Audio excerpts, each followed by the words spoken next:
Hi hello నమస్తే welcome back to our channel. ఏం చేస్తున్నారండి?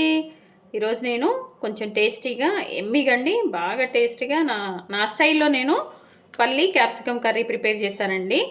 అసలు ఏం లేవండి, ఇందులో చాలా మన ఇంట్లో ఉన్న వాటితోనే బాగా ప్రిపేర్ చేశాను. క్యాప్సికమ్ తినని వాళ్ళు కూడా ఇంట్రెస్ట్గా తింటారు. చాలా బాగా వచ్చింది. తప్పకుండా మీరు కూడా ట్రై చేయండి. ప్రిపేర్ చేసుకుందాం, వచ్చేసేయండి. ఈరోజండి చాలా టేస్టీ అండి, కొంచెం నా స్టైల్లో క్యాప్సికమ్ పల్లి ప్రిపేర్ చేయబోతున్నానండి కర్రీ.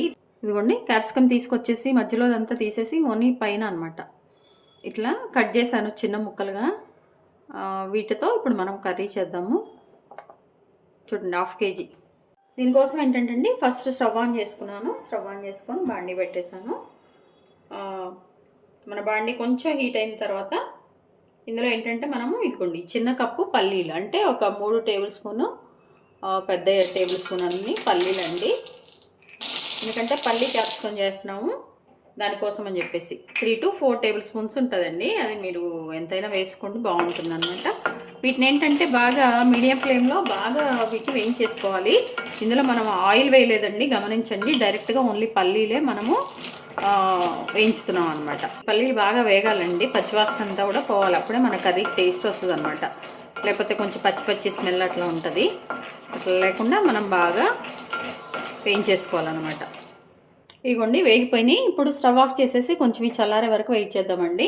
ఇదిగోండి, ఇప్పుడు మన క్యాప్సికమ్ కోసమని మనం మసాలా ప్రిపేర్ చేస్తున్నామండి. దానికోసం అని చెప్పేసి ముందు వేయించాను కదా పల్లీలు కప్పువి, చక్కగా ఫీల్ ఆఫ్ చేశానండి.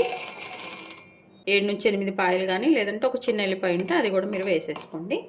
అలాగే అండి, క్యాప్సికమ్ కదా, ఇందులో కారం ఘాటు ఉంటుందేమో. మనము కారం వేయచ్చా లేదా అనేది అందరికి పెద్ద డౌట్ అండి. క్యాప్సికంలో ఏముండదు, జస్ట్ మామూలుగానే ఉంటుంది. అందులో ఉన్న సీడ్స్ అవన్నీ నేను తీసేసా కాబట్టి ఇప్పుడు ఘాట్ అనేది ఉండదండి. సో అందుకోసం అని చెప్పేసి ఇదిగోండి నేను ఒక పెద్ద టేబుల్ స్పూను కారం తీసుకున్నా అండి. ఉప్పు కూడా ఇందులో మనము ఒక 1/2 టేబుల్ స్పూన్ అట్లా వేసేసుకుందామండి. మన రుచికి ఎంత సరిపోతుందో అంత అనమాట, ఇట్లా వేసేసుకోవాలి. ఇప్పుడు దీన్ని మనము మిక్సీ పట్టేసుకోవాలండి. ఇదిగోండి, చక్కగా మనము మిక్సీ వేసుకున్నదండి. ఇట్లా వచ్చింది, కొంచెం ముద్దగా వచ్చింది. ముద్దగా ఎందుకు వచ్చిందంటే ఇందులో ఎల్లిపాయలు వేసాము, అలాగే పల్లీల్లో కొంచెం ఆయిల్ కంటెంట్ ఉంటుంది కదండి, దానికోసం అని వచ్చింది. కంగారు ఏం లేదు, ఇలానేనండి. ఇట్లా మిక్సీ వేసుకోవాలన్నమాట. ఎంత వేసినా కానీ కొంచెం లైట్ కోర్స్గానే ఉంటుంది, ఇట్లుంటేనే బాగుంటుందండి. దీన్ని పక్కన పెట్టేద్దాం. ఇదిగోండి, స్టవ్ ఆన్ చేసి బాండీ పెట్టానండి. బాండీ హీట్ అయ్యాక ఆయిల్ అండి, కొంచెం ఆయిల్ పడుతుంది దీనికి. ఒక 3 టేబుల్ స్పూన్ వరకు మీరు వేసుకోండి. ఆయిల్ ఉంటేనే కర్రీకి బాగుంటుందండి, కంపల్సరీ వేసుకోండి. వేసుకోకపోతే మీకు ఆ టేస్ట్ రాదు, ఫ్లేవర్ కూడా మంచిగా అనిపించదు అనమాట. చూడటానికి 1/2 kg కానండి, ఎంత అవ్వదు క్వాంటిటీ కర్రీ. ఇందులో మనము ఏ తాలింపు గింజలు కానీ ఏం కానీ యూజ్ చేయమండి. జస్ట్ ఆయిల్ హీట్ అయిపోయింది. హీట్ అయిపోగానే చూడండి, మనం ముందుగా కట్ చేసి పెట్టుకున్న క్యాప్సికమ్ ముక్కలు ఉన్నాయి కదండి చిన్నవి, ఇవి వేసేసుకోవాలన్నమాట. ఇప్పుడు ఇందులో మనము ఒక 1/2 టేబుల్ స్పూన్ అట్లా పసుపు వేసేసుకోండి. మీరు రెగ్యులర్గా ఎంత యూజ్ చేస్తే అంతండి. పసుపు వేసేసి మళ్ళీ మనము మంచిగా కలిపేసుకోవాలి. ఒకసారి మూత పెట్టేసుకోవాలండి. మధ్య మధ్యలో కలుపుకుంటూ ఒక 5 నిమిషాలు, ఒక 5 మినిట్స్ వరకు మనం దీన్ని కుక్ చేయాలన్నమాట. ఇట్లా మధ్య మధ్యలో కలుపుకోవాలండి. ఇప్పుడు ఏంటంటే మన క్యాప్సికమ్ కొంచెం త్వరగా మగ్గాలంటే మనము సాల్ట్ అండి, కొంచెం ఒక పించ్ ఆఫ్ సాల్ట్ ఇట్లా స్ప్రింకిల్ చేసుకోవాలి. అంటే దీనిపైన ఇట్లా చల్లుకోవాలన్నమాట. ఎందుకంటే మనం ఆల్రెడీ మిక్సీ వేసినప్పుడు మన కర్రీకి ఎంత సాల్ట్ సరిపోతుందో అదంతా కూడా మనం అందులో వేసేసామండి. సో అందుకని ఇక్కడ జస్ట్ ఏంటంటే ఒక చిటికెడు చల్లేసుకోవాలన్నమాట.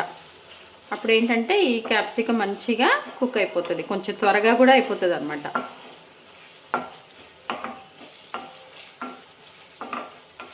ఈ చేసే విధానం కూడా అండి చాలా సింపుల్ అండ్ ఫాస్ట్గా అయిపోయే కర్రీ అండి. టేస్ట్ మాత్రం మామూలుగా ఉండదు, ఎందుకంటే పల్లీలు వేస్తున్నాం కాబట్టి. క్యాప్సికమ్ కూడా చాలా హెల్దీ అండి, మన ఆరోగ్యానికి చాలా మంచిది. క్యాప్సికము అందరు తినరు, ఒకసారి ఇలా ట్రై చేయండి. ఇందులో మళ్ళీ హెల్దీగా మనము పల్లీలు వేస్తున్నాము, అలాగే ఎల్లిపాయ కూడా వేస్తున్నాము, గార్లిక్ కూడా యూజ్ చేస్తున్నాము. అంతా కూడా హెల్దీనేనమాట. హెల్దీతో మనము ఈ కర్రీని ప్రిపేర్ చేస్తున్నామండి. సింపుల్గా అయిపోతుంది, త్వరగా అయిపోతుంది, దేనికైనా బాగుంటుందండి. మీరు అసలు ట్రై చేసి ఒకసారి తినండి. రైస్లో కలిపినప్పుడు కూడా చూపిస్తాను, చాలా బాగుంటుంది అనమాట. కలర్ కానీ తినాలనిపిస్తూ ఉంటుంది ఈ కర్రీ చూసినప్పటి నుంచి. ఏ మసాలాలు ఏమీ యూజ్ చేయమండి, జస్ట్ ఇంతే. నేను ఏం వేసాను, కారము, ఎల్లిపాయ అండ్ పల్లీలు అనమాట. దీంతోనే అదిరిపోయే టేస్ట్ వచ్చేస్తుందండి. ఇంకా అసలు ఏమి యాడ్ చేయదు.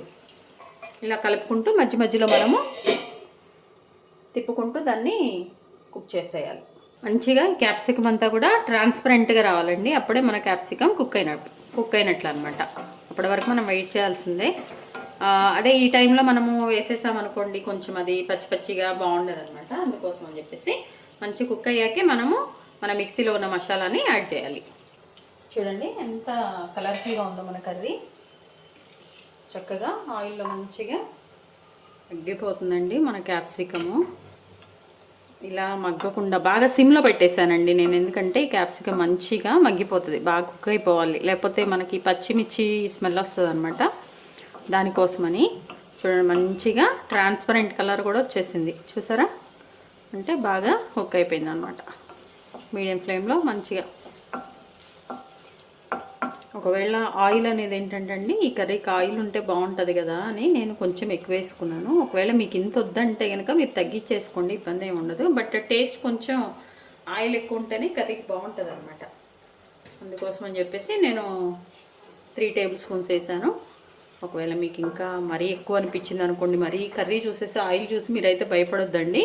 మీకు ఎంత క్వాంటిటీ కావాలో అంత ఆయిల్ పెట్టేసుకొని చేసేసుకోండి, ఇబ్బంది ఏం లేదు. చూడండి మన క్యాప్సికమ్ చక్కగా కలర్ మారిపోయిందండి, కుక్ అయిపోయింది, తెలుస్తుంది కదా మనకి. మన మసాలా అంతా పల్లీలు ఇవంతా ఇది ఇందులో వేసేయాలి.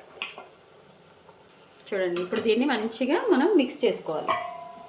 చూసారా అసలు ఎంత కలర్ఫుల్గా గ్రీన్ రెడ్కి భలే ఉంది కదండి. ఇదేంటంటే అండి మా రెడ్ చిల్లీ బయట నుండి తీసుకొచ్చింది అనమాట, ప్లెయిన్ రెడ్ చిల్లీ. అందుమూలన కొంచెం కలర్ చూడటానికి భయంకరంగా ఉంటుందండి, ఘాట్ అయితే ఏమి ఉండదు అనమాట. మనం ఇంట్లో పెట్టుకునే అయితే బాగుంటాయి కదా, అట్లా ఏం లేదు. అందుమూలన కొంచెం మరీ రెడ్గా కనపడుతుంది, కానీ కారం అయితే అంత ఘాట్ ఏమి ఉండదండి. మన ఇంట్లో కారం ఎలా ఉంటుందో తెలుసు కాబట్టి మీరు ఎంత వేసుకోవాలో అంత వేసేసుకోండి. ఇదిగో చూసారండి ఆయిల్ అంతా కూడా దీన్ని పట్టేసింది. అయితే ఇప్పుడు మన కర్రీ అయిపోలేదు, ఇంకొక 2 మినిట్స్ ఏంటంటే మనము మూత పెట్టేసుకొని మధ్య మధ్యలో కలుపుకుంటూ కొంచెం ఆయిల్ అంతా బయటకు వచ్చే వరకు దీన్ని మనము కుక్ చేసుకోవాలన్నమాట. ఇదిగోండి మాడుతుంది, మాడకుండా మనం మంచిగా మధ్య మధ్యలో వెంటనే కొంచెం కలుపుకుంటూ మూత పెట్టుకుంటూ తీసుకుంటూ చేసేసుకోవాలన్నమాట, అప్పుడే బాగుంటుంది. చూడండి ఇది ఒకసారి మీ పిల్లలకు కానీ మీ ఇంట్లో చేసి పెట్టండి, అందరు బాగా తింటారు. మాకైతే ఫేవరెట్ అనమాట. నేను ఎప్పుడు ఇలానే చేస్తాను అండి క్యాప్సికమ్. మనం క్యాప్సికమ్ టమాటా అట్లా వేసినా అందరూ ఇంట్రెస్ట్గా తినరు, ఇదైతే బాగా తింటారు అనమాట. ఆ పల్లీల టేస్ట్కి పచ్చిమిర్చి ఇదంతా కూడా బాగుంటుంది అనమాట, ఈ ఎల్లిపాయ దానికోసం అని చెప్పేసి. ఇదిగోండి ఇట్లా మళ్ళీ పెట్టేసి మళ్ళీ కొంచెం సేపు, ఎందుకంటే మనం మూత ఎందుకు పెడుతున్నామంటే ఈ మసాలా ఫ్లేవర్ అంతా కూడా మన క్యాప్సికానికి పట్టేస్తుంది అనమాట. మీడియం ఫ్లేమ్లోనే ఉండాలండి. మీడియం అంటే బాగా సిమ్లో పెట్టేయాలి. ఇప్పుడు మనం కారపొడి వేసాక మన మసాలా మిక్స్ దానికి యాడ్ చేసిన తర్వాత మాత్రం పూర్తిగా సిమ్లోనే పెట్టేసుకొని మనము కలుపుకుంటూ దీన్ని వేయించేసుకోవాలన్నమాట, అదే కుక్ చేసుకోవాలి. ఆయిల్ కూడా బయటకు వస్తూ ఉందన్నమాట. ఉప్పు ఒకసారి చెక్ చేసుకోండి, మీకు ఉప్పు కనుక కొంచెం తక్కువ అనిపిస్తే ఈ టైంలో కూడా మనం యాడ్ చేసుకోవచ్చు. నేను వేసింది అయితే కరెక్ట్గా సరిపోతుందండి. అలాగే ఉప్పు ఎక్కువ కూడా ఏం పట్టదండి కర్రీకి. చూసారా చక్కగా అయిపోయింది కర్రీ. ఇంకొక నిమిషం ఉంచేసి స్టవ్ ఆఫ్ చేద్దాం. ఇదిగోండి ఆయిల్ అంతా కూడా ఇట్లా బయటకు వచ్చేస్తుంది అనమాట, అంటే మన కర్రీ పర్ఫెక్ట్గా కుక్ అయిపోయింది. ఎంతవరకు కుక్ అవ్వాలో వేయింతో అంతవరకు అనమాట. ఇదిగోండి చక్కగా అయిపోయింది, ఆయిల్ అంతా కూడా వచ్చేసింది. మన కర్రీని ఒకసారి మిక్స్ చేసుకోనండి, ఇంక స్టవ్ ఆఫ్ చేసేయటమే. మన క్యాప్సికమ్ పల్లీ కర్రీ రెడీ అయిపోయిందండి టేస్టీగా. స్టవ్ ఆఫ్ చేసేసాను, ఇంకా ఒక 2 మినిట్స్ తర్వాత సర్వ్ చేసుకొని తినేయటమే. చూసారండి మన పల్లీ క్యాప్సికమ్ అండి, మసాలాలు ఏమీ వేయకుండా చక్కగా భలే వచ్చిందండి, బాగుంది కర్రీ, టేస్ట్ అదిరిపోయింది. ఇది మన చపాతీకి కానీ రైస్కి కానీ దేనికైనా బాగుంటుందండి. ఒకసారి చేశారంటే అందరు ఫేవరెట్ అయిపోతారు. అలాగే మీరు ప్రిపేర్ చేయండి, మీరు వండేసి ఎలా వచ్చిందో కమెంట్ బాక్స్లో కమెంట్ చేయండి. మీ విలువైన సమయాన్ని కేటాయించిన వీడియోస్ చూస్తున్నందుకు మీ అందరికీ ధన్యవాదాలండి. మీకు నచ్చినట్లయితే like, share, subscribe, please subscribe చేసుకోండి. హెల్తీగా కుకింగ్ చేసుకుందాం, మన ఆరోగ్యాన్ని మనము కాపాడుకుందాం. Thank you.